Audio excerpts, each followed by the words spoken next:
Shalom Bapak Ibu Saudara-saudara, Jumat 8 Mei 2020 ini kita membaca dari 2 Samuel pasal 8 dan 9 serta 1 Tawarikh pasal yang ke-18. Nats yang akan kita renungkan dari 2 Samuel pasal 9 ayat yang pertama dikatakan, berkatalah Daud, masih adakah orang yang tinggal dari keluarga Saul, maka aku akan menunjukkan kasihku kepadanya oleh karena Yonatan. Saudara, dalam upacara pernikahan kita mendapatkan janji antara suami dan istri dengan diakhiri sebuah kalimat, sampai kematian memisahkan kita. Hari ini kita mendapat sebuah kisah daripada sebuah persahabatan antara Daud dan Yonatan, yang bahkan ketika kematian memisahkan, persahabatan itu tidak berhenti. Daud setelah ia menjadi raja, ia ingin memberikan kasihnya kepada Yonatan. Cuman karena Yonatan sudah meninggal, maka dia ingin menunjukkan kasihnya ini kepada keturunannya. Dan kemudian mulailah dicari siapa-siapa keturunan daripada Saul, khususnya keturunan daripada Yonatan. Dan akhirnya didapatkanlah seorang anak Yonatan yang disebut Mephiboset. Menurut narasi Alkitab, dari 2 Samuel pasal yang keempat ayat yang keempat, kita tahu bahwa Mephiboset ini ketika ia berumur 5 tahun, ia mengalami sebuah malapetaka. Saat ayah dan kakeknya, Yonatan dan Saul, meninggal dalam pertempuran di Gunung Gilboa, maka kemudian pasukan musuh akan menyerang masuk ke Israel. Dan hari itu inang pengasuh Mephiboset mengambil anak ini yang masih berusia 5 tahun untuk melarikan diri. Panik, takut orang Filistin membunuh akan anak ini. Dalam kepanikannya Mephiboset jatuh atau terjatuh saat orang-orang lari ini, sehingga saat itu ia menjadi timpang pada kedua kakinya dan tidak dapat berjalan.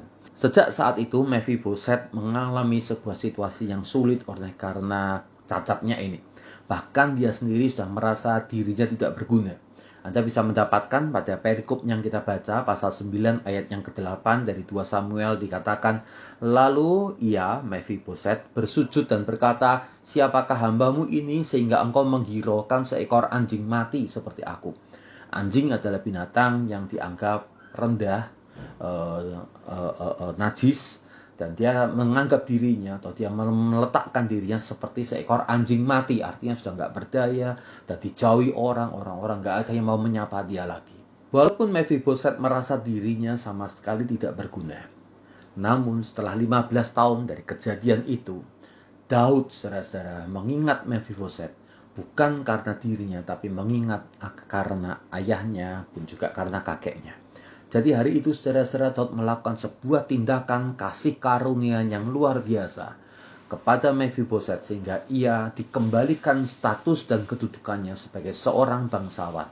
Dia mendapatkan warisan Saul keseluruhannya diserahkan kepada Mephiboset, sehingga Mephiboset memiliki tanah dan harta kembali. Kemudian Daud memanggil Ziba, yaitu hamba yang mengasuh Mephiboset sejak kecil, dan dikatakan bahwa Ziba harus juga melayani akan Mephiboset sebagai tuannya. Itu tercatat pada 2 Samuel 9 ayat yang ke-9. Bukan itu saja, Daud menyatakan kasihnya kepada Mephiboset juga tatkala hambanya yaitu Ziba ini memfitnah akan dia. Anda akan melihat nanti dalam bacaan selanjutnya pada 2 Samuel pasal yang ke-16 dan pasal yang ke-19, tatkala Absalom memberontak kepada Daud, maka Ziba ini memfitnah akan Mephiboset.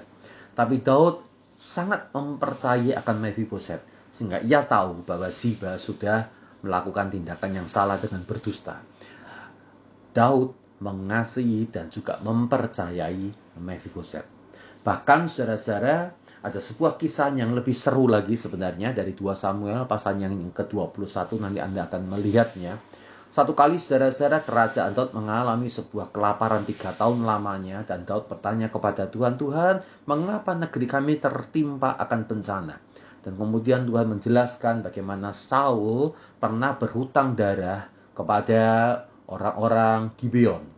Dan kemudian Daud mengadakan rekonsiliasi dengan orang Gibeon dan menawarkan, hai orang Gibeon, apa yang saya bisa lakukan untuk boleh membalaskan akan kesalahan kami. Lalu orang Gibeon meminta sebuah tindakan yang keji sebenarnya, meminta 7 orang anak laki-laki keturunan daripada Saul untuk kemudian dibunuh. Untuk memenuhi tuntutan orang-orang Gibeon yang keji ini. Lalu Daud menyerahkan 2 anak Saul yang berasal dari istrinya Rispa dan 5 anak Saul yang berasal dari Merab. Daud bisa saja menyerahkan Mephiboset. Tapi kalau Anda membaca 2 Samuel pasal 21 ayat yang ke-7, dikatakan raja berbelas kasihan dan menyelamatkan Mephiboset, anak Yonatan. Mephiboset mengalami kasih karunia daripada Daud oleh karena persahabatan Daud dengan ayahnya Yonatan. Mungkin ada di antara kita juga pernah mengalami hal yang sama. Kita pernah ditolong oleh teman dari ayah kita. Atau sebaliknya, orang tua kita yang pernah menolong anak daripada temannya. Saudara-saudara, pertolongan dari generasi yang lebih tua seringkali menjadi sebuah kesempatan kita untuk berkembang lebih baik dan lebih jauh lagi di dalam karir dan di dalam banyak hal kehidupan kita. Atau bisa juga, saudara, sementara kita membangun persahabatan dengan teman kita, maka suatu ketika nanti anak-anak kita akan mendapatkan pertolongan, bantuan, atau diangkat oleh teman kita ini. Seperti Mephiboset, teman dari ayah kita menolong kita untuk masuk dalam dunia kerja atau mengangkat kita untuk masuk dalam profesi yang lebih baik lagi. Mereka adalah orang yang membukakan jalan supaya hidup kita menjadi lebih baik. Saudara, itu sebabnya mengapa Pengamsal pernah juga menyebutkan jangan pernah kita melupakan teman daripada ayah kita. Bisa juga saudara, apa yang telah kita tabur dalam persahabatan suatu ketika dituai oleh anak-anak kita. Orang yang menjadi teman kita, suatu ketika mereka menolong anak kita. Atau sebaliknya, kita menolong anak daripada teman kita. Saudara, persahabatan itu kadang melintasi generasi. Persahabatan kadang manfaatnya melintasi bahkan kematian. Maka marilah kita menghargai sahabat daripada orang tua kita. Atau kita juga menghargai persahabatan kita demi anak-anak kita. Mari kita berdoa. Kami bersyukur Tuhan karena dalam kehidupan ini Engkau memberikan banyak orang saling terkait satu dengan yang lainnya. Dalam sebuah hubungan saling tolong-menolong, saling mengingat, saling membalas budi, memberikan bantuan demi bantuan kepada kami maupun kepada anak-anak kami. Saya bersyukur untuk orang-orang yang pernah menolong kami, khususnya teman daripada ayah kami. Terima kasih Engkau memberkati mereka Tuhan, yang telah menolong akan kehidupan kami. Tolong juga dalam persahabatan yang kami miliki, kami juga boleh memberikan pertolongan kepada generasi lebih bawah, yaitu anak-anak kami. Sehingga kami boleh melihat bagaimana sungguh Engkau Tuhan menjaga persahabatan yang indah di antara kami, bahkan dilanjutkan kepada anak-anak kami. Yang memohonkan berkat-Mu Bapa untuk setiap hubungannya kami miliki, biar kiranya menjadi sebuah kesempatan saling menguatkan dan saling mengangkat satu dengan yang lain. Di dalam Tuhan Yesus kami berdoa. Amin.